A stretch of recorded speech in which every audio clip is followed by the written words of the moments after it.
Today I'm going to talk to you about something that I am asked about a lot at the moment. So if you're new around here, I'm Abby. I'm currently in the process of opening an independent fantasy bookshop on the Wirral in the UK. We are the first brick and mortar fantasy bookshop in the UK, which is incredibly exciting.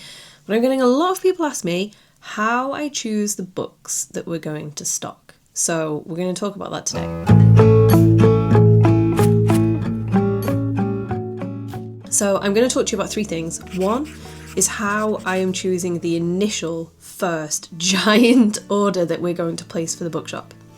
The second is how we choose our books on an ongoing basis, or how we will do that, I suppose, on an ongoing basis because we're not open yet. The third is how we do the actual ordering, how we choose to do that. In terms of how we're deciding what books we're choosing for this first initial order to fill the bookshop space.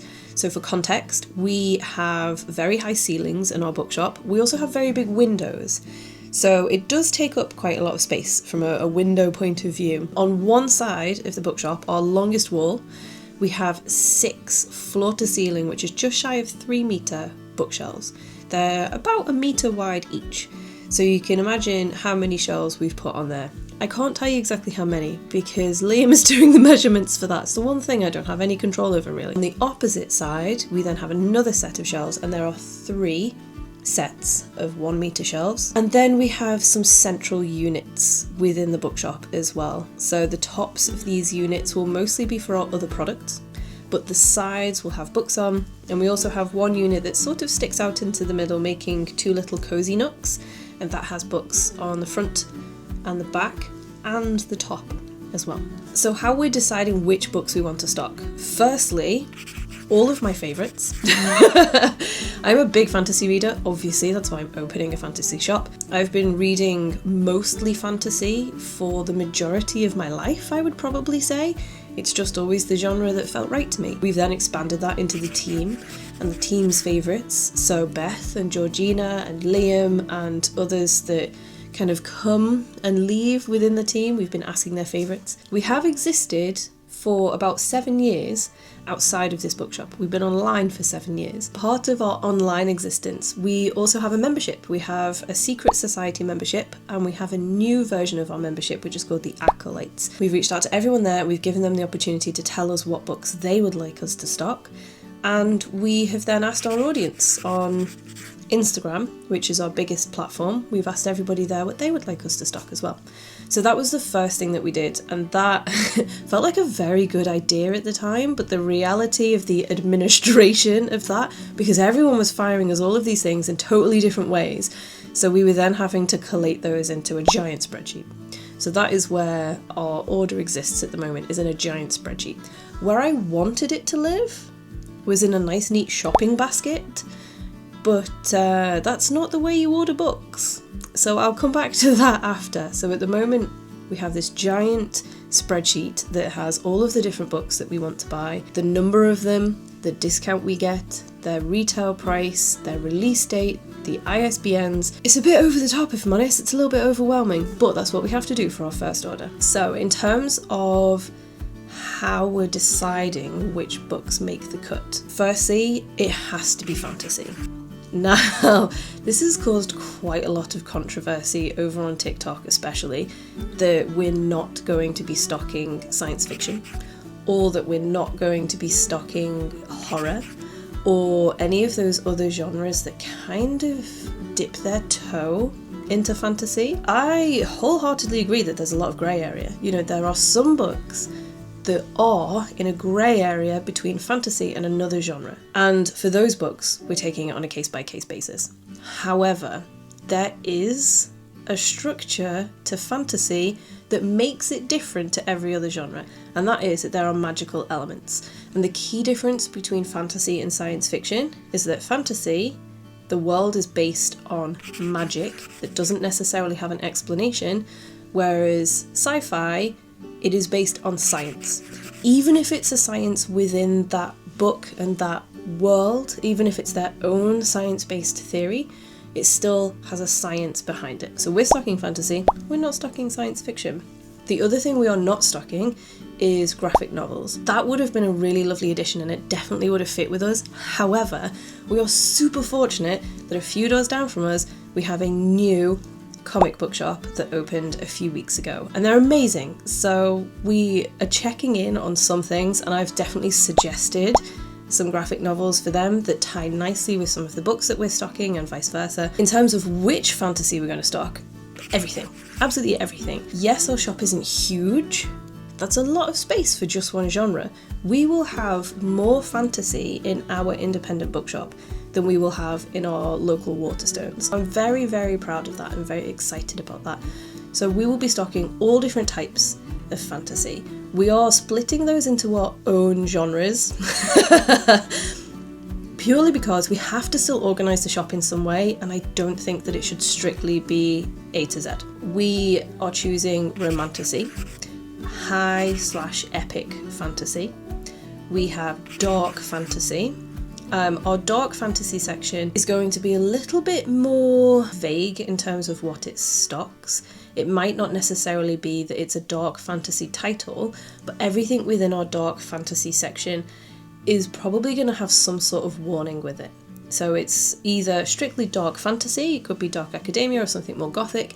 However, we will also be including in that section things that have more troublesome tropes. You know, something you would want to check the trigger warnings for or that you might not want your teenager to read. We will also be having fantasy for all ages. So we will have a kids section, although this will be the smallest part of the shop. We will have one of our bookcases dedicated entirely to kids, and that will be from all ages. So it will not include YA. YA will just be amongst everywhere else within the genres. We will have kids books, small children's books to middle grades, up until the point of YA will have its own section. There's a few other genres that we're going to split out as well. And then a new one that we decided on last week is that we're also going to include fantasy non-fiction. So that, to me, is again something that we're going to decide as a case-by-case basis. Tolkien, for example. Tolkien has a lot of books that are written from his friends or his family's point of view, or even his, about his world, about him, about how he wrote fantasy and how he created his worlds, and I think that is something that is relevant to us and our shop. I think that if I was a customer and I'd heard that there was a fantasy shop and there was something like that I was after, I would kind of expect us to have that. I think that's going to take quite a lot of thought, so we're going to put an initial stock in that and then I think we will build on it as we go and as things are released. The only rule we're really putting in place when choosing books for our bookshop is it fantasy? It's very, very exciting and it means that we can hold so many more books than you would normally expect within a fantasy section. It means that we can stock independent publishers, independent authors.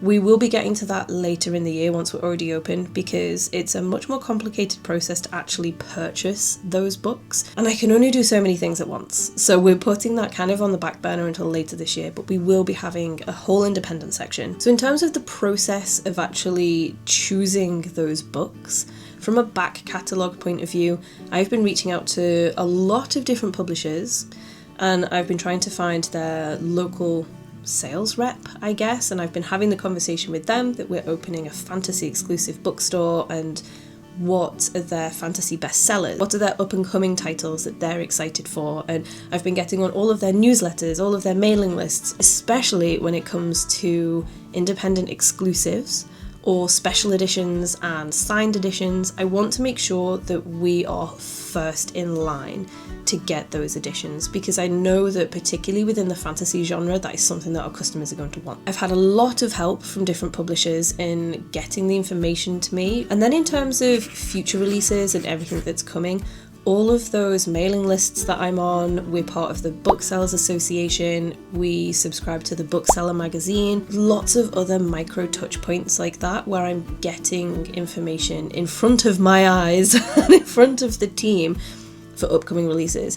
Obviously social media is a big thing for that too, so we follow all of the different publishers, a lot of the different imprints, anything that feels fantasy related, we will follow it, we will engage with that. Now that we've made lots of connections within the publishing world, that we are getting sent proof copies of fantasy books too. So if you don't know what a proof copy is, it is a book that is unfinished, So it's an advanced reader copy or a proof copy, and it's unpublished. This is releasing in December 2025, so you can see that here. So I was sent this last week by Bloomsbury, and this is because our Bloomsbury sales rep knows that I'm fantasy exclusive. He knows what titles will be right for me. Now, the proof copies, they also don't have the finished cover on. So this one was particularly interesting because it says on the back, you can see here, it says that this is one that you can paint or colour in yourself. So it's got this lovely foiling on, and then the rest of it is like a really nice cardstock for you to colour in. This one is really, really beautiful. I haven't seen the actual cover for this one yet, but it's very exciting getting those in the post, and it means then that we get the chance to read books before they're released, meaning that once they're in the bookshop and it's release day, that we can say, we love this book, it's got these kinds of tropes in, these are the trigger warnings that you might want to know about, this is our general feeling. Or it also means if someone comes in and is like, oh, do you think I'll like this? I really liked A Darker Shade of Magic, but I didn't particularly like Game of Thrones. Do you think this is something I will like?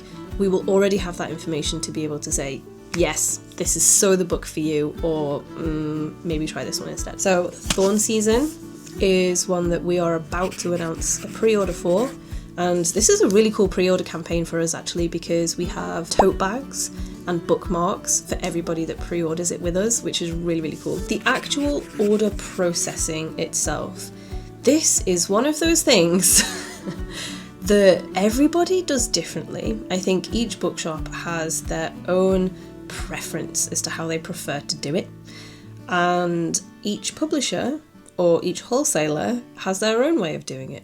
There's also a third layer here in that depending which software you're using, what till software, etc. within your bookshop, you can do it through that as well. How we are currently doing it is we are doing the majority through a spreadsheet directly to the publishers.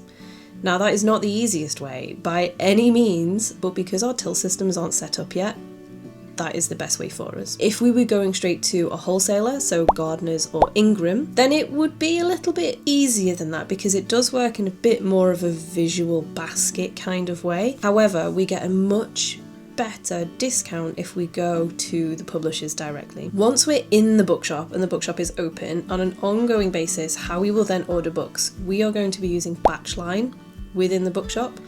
We've looked at all the different options. We use Shopify for our website.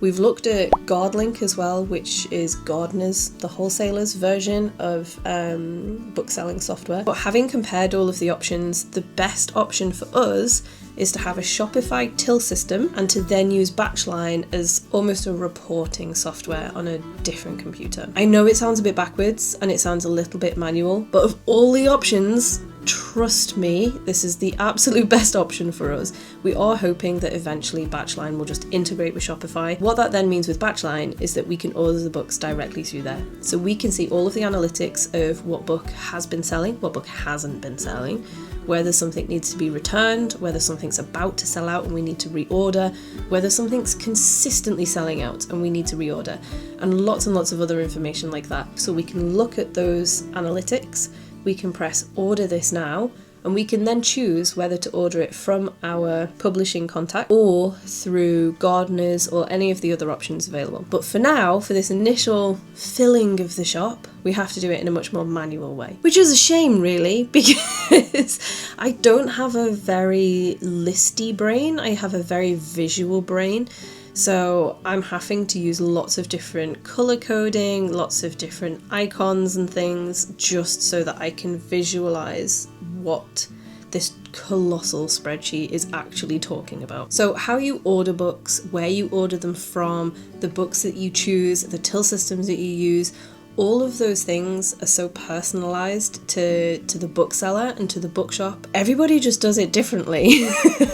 As somebody that is new to the bookselling industry, so I have never been a bookseller before, trying to figure all of these things out and trying to figure them out pretty much alone as well is very, very complicated. Because as soon as you get something down, as soon as you're like, right, okay, I know this is how we're doing it, we are good to go, the next person you speak to does it differently. And you're like, oh, I have so many Notion pages with so many notes, so many different contacts and their preferences and how to speak to them and what they need and when they need it and all of those things. Something else that is quite a lot of brain power is when I find a book, particularly if it's one that I have just come across.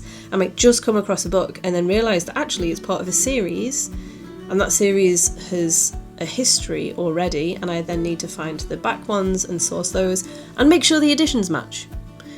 Because there is nothing worse than finding a book that is part of a series, even the same author, it's bothersome, but for a specific series, if your editions don't match, that is heartbreaking.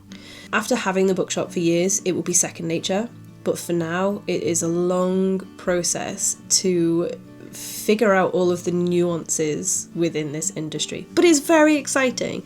It is so lovely to learn something new. So it is a lot of fun. But what that means is that there's no one way fits all. So I can't say to you, this is what you need to do to choose your books, to open your bookshop, this is how you order them, this is where you go. I can't say that to you because it will probably be different for you. But those are the choices that we're making. So that is how we are choosing our books, that's where we're choosing them from, how we're ordering them, the till system that we will use in the bookshop, and how we will order our books on an ongoing basis. We will also always be taking suggestions from customers. So if a customer comes in, firstly,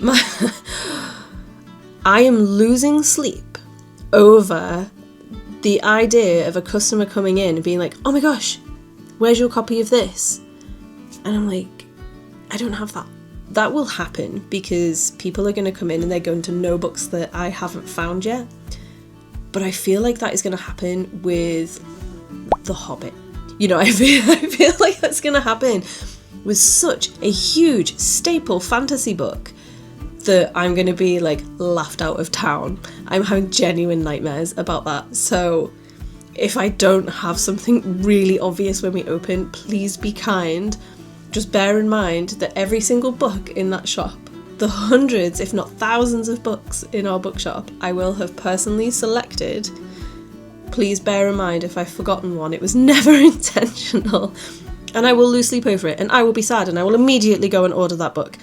Side note, there is one other way that we are choosing our books. There's one other place that we're getting them from. We will be having some special editions in store that you would not be able to purchase from other high street stores. I will leave it as that for now, but we will have some very nice editions in. Just saying. This is a topic that there are so many bits and pieces to that I could talk about for all eternity. So if you feel like there's something essential that I've missed or you have any questions, then just pop them below and I will answer them. I will come back to you. If there's enough of the same sort of thing, then I will make a video on that again in the future.